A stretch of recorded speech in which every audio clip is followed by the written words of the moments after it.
हम लोग यहाँ पे बात करते हैं, इसके पिछले वाले वीडियो में हम लोग जो केमिकल रिएक्शन होता है उसका आइडेंटिफिकेशन जो होता है, कैरेक्टरिस्टिक्स, उसके बारे में हम लोग जाने थे, उसका सिर्फ नाम जाने थे।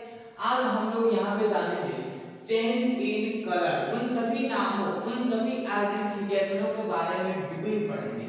तो सबसे पहला कैरेक्टरिस्टिक्स लिखा है कि आप लोगों को चेंज इन कलर के बारे में आप लोग यहाँ पे एक एक्सपेरिमेंट के माध्यम से देखेंगे कि जब विटामिन सी का जो टैबलेट होता है उसको वाटर में हम मिलाते हैं तो वाटर का कलर चेंज हो जाता है। जो दूधिया रंग होता है, मिल्की मिल्की कलर, उसी रूप में हो जाता है, उसी रंग में हो जाता है। लेकिन फिर उसी सॉल्यूशन में हम सॉल्ट को मिलाते हैं तो वाटर, प्योर वाटर ऊपर की ओर हो जाता है और पूरा विटामिन सी का टैबलेट होता है सॉल्ट फॉर्म में नीचे पेंदी में घट जाता है। तो यहाँ पे हम देखते क्या है कि विटामिन सी के टैबलेट को वाटर में जैसे ही मिलाया वाटर का कलर चेंज हो गया। कुछ समय बाद उसी वाटर में हम सॉल्ट मिलाते हैं तो होता क्या है, फिर से वहां पे कलर चेंज हो जाता है। तो ये रिएक्शन का कैरेक्टरिस्टिक्स होता है, उसका रंग बदल जाना। फिर हम आगे की ओर यहाँ पे आते हैं लिबरेशन या इवोल्यूशन ऑफ गैसेस। इसका मतलब सामान्यतः जब अभिक्रियाएं होती है, रिएक्शन जब होता है तो उसमें हाइड्रोजन और CO2 गैस फॉर्म होते हैं, जनरेट्स होते हैं, निकलते हैं। अब इसका आइडेंटिफिकेशन क्या होता है, H2 गैस जब निकले तो उसका आइडेंटिफिकेशन क्या होगा, CO2 गैस जब निकले तो उसका साइन क्या होगा, आइडेंटिफिकेशन क्या होगा। तो फॉर्मेशन ऑफ बबल्स, जब गैस निकलते हैं तो बबल्स बन के निकलते हैं। वाटर को जब हीट करते हैं तो जब 100 डिग्री सेल्सियस जब उसमें हीट पहुंच जाता है तो उसमें से बबल्स निकलने लगते हैं। तो बबल्स पे डिपेंड करता है कि वो हाइड्रोजन गैस है या CO2 गैस है। तो हाइड्रोजन गैस का आइडेंटिफिकेशन होता कैसे, जब स्लो मोशन में बबल्स निकलना प्रारंभ करते हैं तब हम कहते हैं हाइड्रोजन गैस है। लेकिन वही बबल्स अगर फास्टली मूव करने लगे, फास्ट मोशन में आ जाए तो CO2 गैस हो जाएगा। तो आगे समझो कि हाइड्रोजन गैस और CO2 गैस में क्या डिफरेंस है, बबल्स पे डिपेंड करता है। बबल्स अगर तेजी से निकलता है तो carbon dioxide gas, CO2 gas कहेंगे, और जब बबल धीरे धीरे निकलता है तो हाइड्रोजन गैस कहेंगे।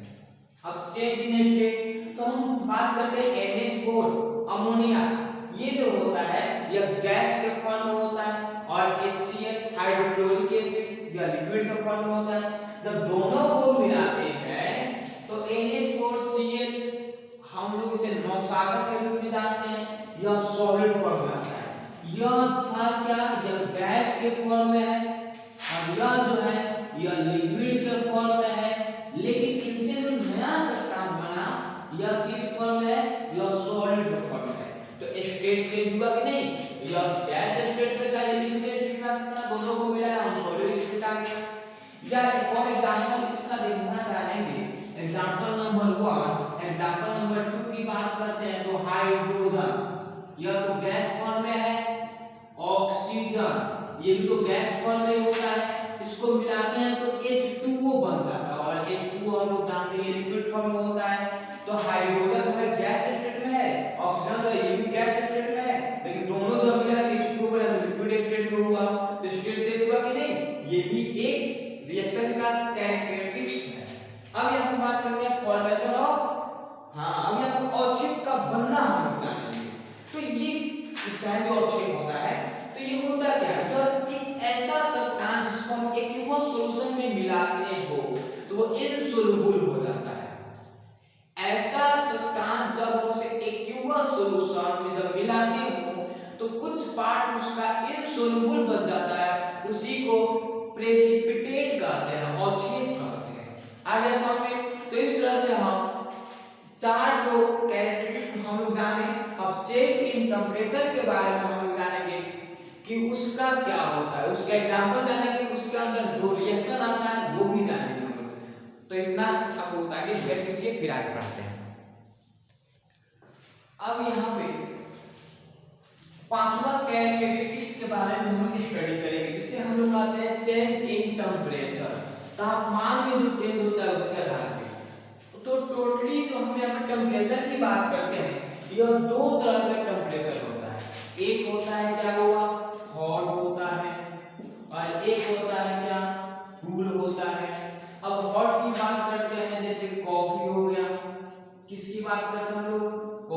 बात करते हैं। एक जो हो गया कूल की बात करें तो इसमें हम आइस की बात करेंगे। तो हम यहाँ पे हम देखते हैं कि कॉफी जो होता है, कॉफी को हम जब रखते हैं तो उसमें से वाष्प जो निकलता है गैस, वो सराउंडिंग एरियाज को हॉट कर देता है, उष्मित कर देता है, अर्थात हीट का उसमें से क्या होता है, लिबरेशन होता है। ठीक है, तो ये हो गया था हॉट।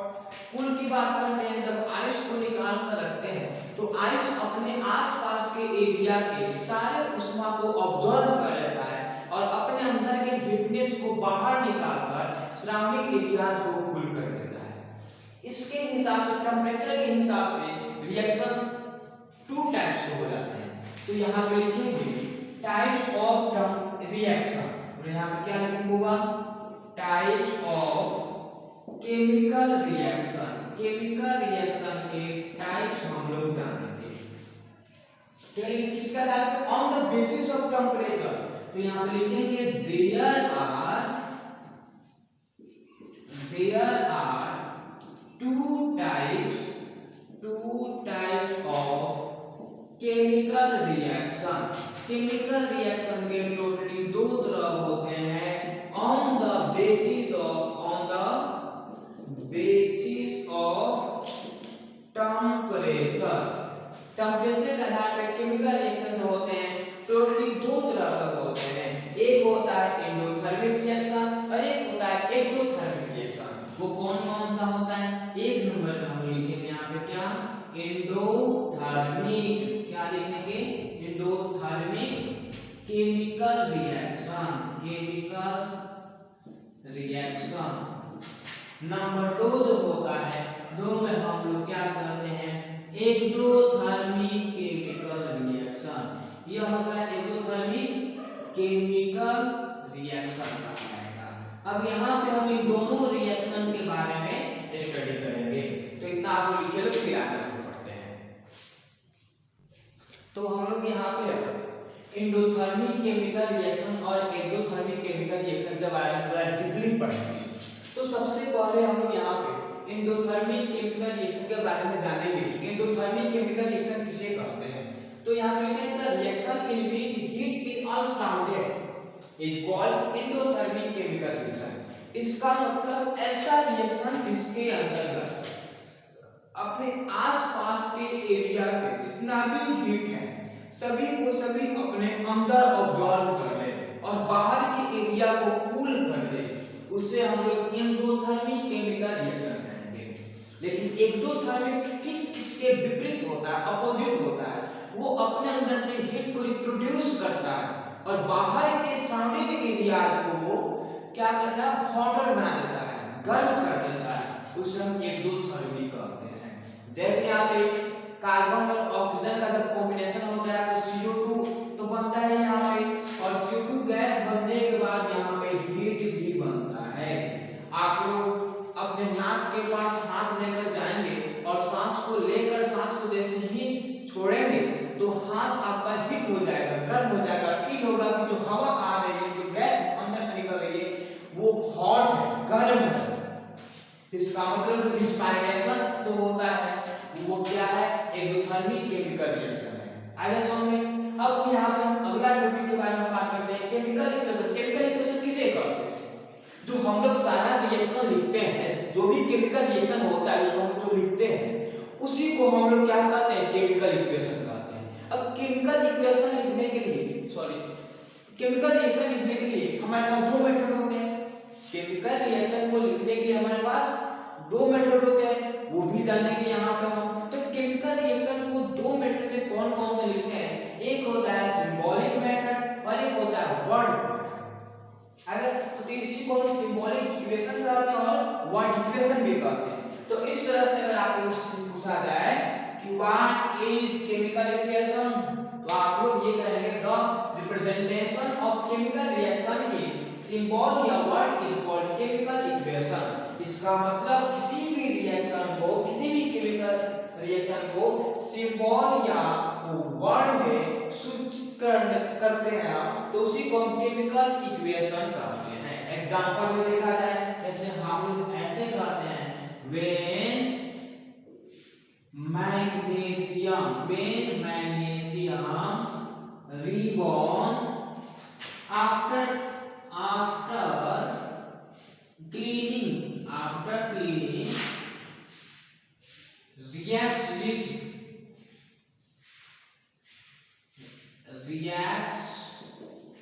with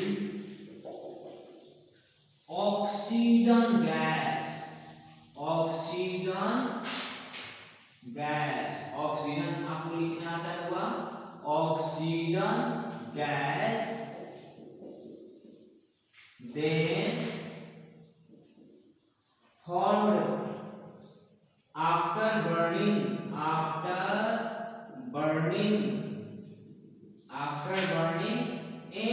MgO, या इसी को हम लोग लिख लेते हैं मैग्नीशियम ऑक्साइड। यह जो हम लिखे हैं एक इसमें या इसी रिएक्शन को हम लोग ऐसे भी तो लिख सकते हैं, Mg को जब हम ऑक्सीजन के साथ मिलाते हैं या उसे रिएक्ट हम जब इसको कराते हैं तो यह मैग्नीशियम ऑक्साइड बनता है। देखिए अब यहाँ पर देखिए मैग्नीशियम लिखा है when magnesium reborn after cleaning reacts with oxygen gas then formed after burning magnesium oxide। यह जो होता है किसी भी मैग्नीशियम रिबन को साफ करने के बाद जब ऑक्सीजन के साथ कंबाइन करते हैं उसके संपर्क में लाते हैं तो वो मैग्नीशियम ऑक्साइड बन जाता है जलने के बाद। तो इसको तो लिख दिए, ठीक है। अब इसी को शॉर्टकट में हम ऐसे लिख दिए Mg+O2 then formed MgO। जब मैग्नीशियम ऑक्सीजन के साथ मिलाते हैं तो मैग्नीशियम ऑक्साइड बनता है। तो एक ही रिएक्शन को हमने दो तरह से लिख दिए, एक हो गया वर्ड में लिखे, एक हो गया सिंबल में लिखे। तो हैंस तो इससे हमें क्या मिलता है, केमिकल इक्वेशन का फॉर्म कितने तरह के होते हैं, दो तरह के। यहाँ लिखेंगे देयर आर